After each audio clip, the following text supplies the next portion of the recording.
आज हम सुनाने वाले हैं अकबर और बीरबल की कहानी। इस साल ठंड बहुत ज़्यादा है। अकबर बादशाह ने बाग में टहलते अपने साथियों से कहा। उनमें से एक साथी ने कहा, जी हाँ हुजूर, जब ठंड ज़्यादा होती है तो लोग काम भी कम करते हैं और घरों से भी कम निकलते हैं। बीरबल ने कहा, मुझे ऐसा नहीं लगता। बादशाह अकबर ने कहा, आपको हमेशा हमारे ही खिलाफ क्यों जाना होता है बीरबल? बीरबल ने जवाब दिया, माफ़ी चाहता हूँ हुजूर, मैं तो सिर्फ ये बताना चाहता था कि ऐसे भी लोग हैं जिन्हें मुश्किलों में भी बड़ी कड़ी मेहनत करनी पड़ती है। अकबर बादशाह ने कहा, यानी आप कहना चाहते हैं कि ऐसे भी लोग हैं जो पैसे के लिए कुछ भी कर सकते हैं? जी हाँ हुजूर, बीरबल ने कहा। अकबर बादशाह ने कहा, मैं आपसे सहमत नहीं हूँ। इंसान पैसा कमाने के लिए एक हद से पार नहीं जा सकता। दूसरे ने कहा, जी हाँ हुजूर, मैं आपकी बात से सहमत हूँ। बीरबल ने कहा, हुजूर, ऐसे भी लोग हैं जो अपने हालात की वजह से मुश्किल काम करने के लिए तैयार हो जाते हैं।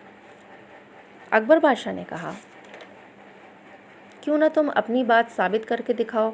कोई ऐसा शख्स ढूंढो जो सारी रात ठंडे पानी में खड़ा रह सके। हम उस आदमी को 10 सोने की अशरफियाँ देंगे। जी हाँ हुजूर, इतनी कम रकम के लिए भी कोई ना कोई शख्स तैयार हो ही जाएगा। दूसरे साथी ने कहा, मैं इस बात पर यकीन करना भी चाहूँ तो नहीं कर सकता। पहली बात तो कोई भी आदमी ये पता चलने के बाद कि पानी कितना ठंडा है उस पर राज़ी नहीं होगा। दूसरी बात, अगर राज़ी हो भी जाए तो सुबह तक बच नहीं पाएगा, ठंड से मर जाएगा।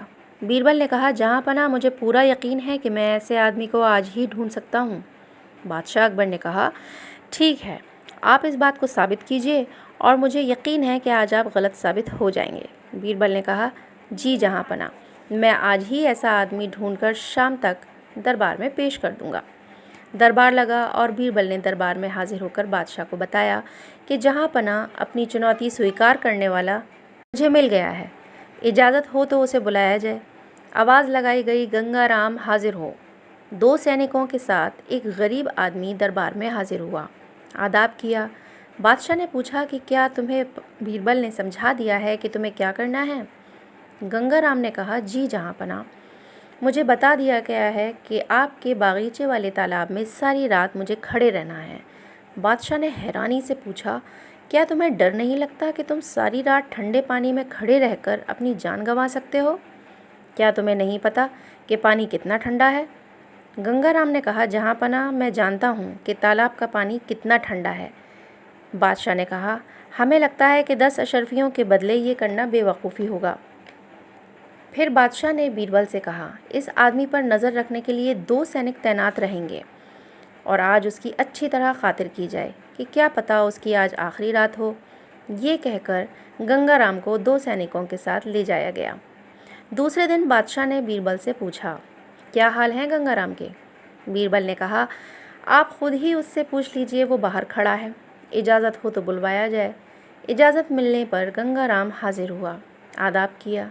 अकबर ने पूछा, बताओ कैसी रही रात? गंगाराम ने कहा, हुजूर, आसानी से तो नहीं, पर ऊपर वाले की कृपा से किसी तरह कट गई। बादशाह ने कहा, तुम कहना चाहते हो कि तुमने सारी रात तालाब में गुजारी? मुझे यकीन नहीं आता। गंगाराम ने कहा, हुजूर, ये सच है, ये सिपाही मेरे गवाह हैं। सिपाहियों ने कहा, जी हुजूर, ये सच है, सुबह होने पर ही ये पानी से बाहर निकला। हम दोनों ने कड़ी नज़र रखी थी। बादशाह ने कहा, हमें यकीन नहीं हो रहा, कैसे किया तुमने ये? गंगाराम ने बताया कि हुजूर, शुरू में तो बहुत मुश्किल था, ठंड में अकड़ गया था मैं, पर तालाब के किनारे एक दिए को देखने लगा और सारी रात उस दिए को देखकर काट दी। बादशाह ने कहा, अच्छा, तो ये राज है? तुम्हें उस दिए से गर्मी मिल रही होगी, तभी तुम उस ठंडे पानी में रह सके। हम जानते थे, वरना ऐसा करना तुम्हारे लिए नामुमकिन होता। गंगाराम उदास हो गया।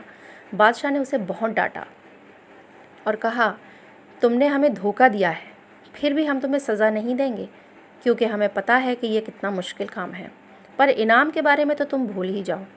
अपने सिपाहियों से कहकर गंगाराम को बाहर भेज दिया। फिर बीरबल से बादशाह अकबर ने कहा, आप गलत साबित हो गए बीरबल, आपको हार माननी पड़ेगी। बीरबल ने कहा, आपके ख़िलाफ़ जाने के लिए मैं माफ़ी चाहता हूँ। बादशाह ने कहा, कोई बात नहीं, सभी कभी न कभी गलती करते हैं। बादशाह ने कुछ काम के लिए सुझाव मांगा तो बीरबल ने माफ़ी मांगी और ये कहा कि मुझे कुछ घरेलू काम की वजह से जाना पड़ रहा है, मैं जल्दी वापस आ जाऊंगा। बादशाह ने कहा, जल्दी लौट आइएगा। बीरबल वहाँ से चले गए। दूसरे दिन बादशाह अकबर ने दरबार में हाजिर हुए और पूछा, बीरबल कहाँ हैं? वहाँ दरबारी ने बताया कि वो अभी तक नहीं लौटे हैं। अकबर ने कहा, सिपाही को भेजकर उन्हें जल्दी बुलवाइए। थोड़ी देर बाद एक सिपाही आया और उसने बताया कि बीरबल खाना खा रहे हैं, वो जल्दी आ जाएंगे। बादशाह बड़े हैरान थे कि बीरबल इतनी देर से तो खाना नहीं खाते, हमारे ज़्यादा ख्याल से उनका खाना हो गया होगा। तुम जाओ और फ़ौरन बीरबल को बुलवाओ। थोड़ी देर बाद फिर वो खाली हाथ आया। बादशाह ने कहा, तुम फिर खाली हाथ चले आए हो? सिपाही ने बताया कि बीरबल खाना तैयार कर रहे थे। उन्होंने कहा कि जैसे ही खाना तैयार हो जाएगा वो दरबार में पेश हो जाएंगे। अकबर बादशाह ने कुछ सोचा और कहा कि हमें लगता है कि हमें खुद बीरबल को देखने जाना पड़ेगा। हम इसी वक्त उनके घर जाएंगे।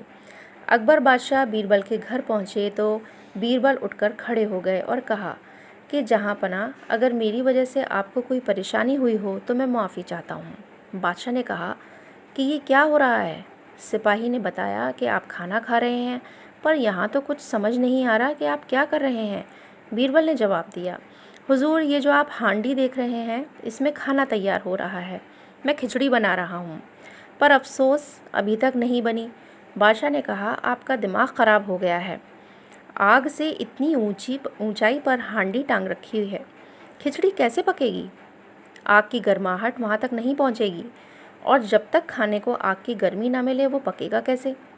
बीरबल ने जवाब दिया, जहाँ पनाह, मैंने सोचा कि अगर गंगाराम को इतनी दूर से खड़े होकर दिए की गर्मी मिल सकती है तो क्या हांडी को आग से थोड़ा ऊपर टांगने पर खिचड़ी नहीं पक सकती? अकबर बादशाह को बात समझ आ गई। वो बोले, अच्छा, हम समझ गए, आप जीत गए। आप गंगाराम को साथ लेकर दरबार में कल हाजिर हो जाइए, उसे उसका इनाम मिल जाएगा। दूसरे दिन बादशाह ने गंगाराम को उसका इनाम दिया और गंगाराम शुक्रिया अदा करके चला गया।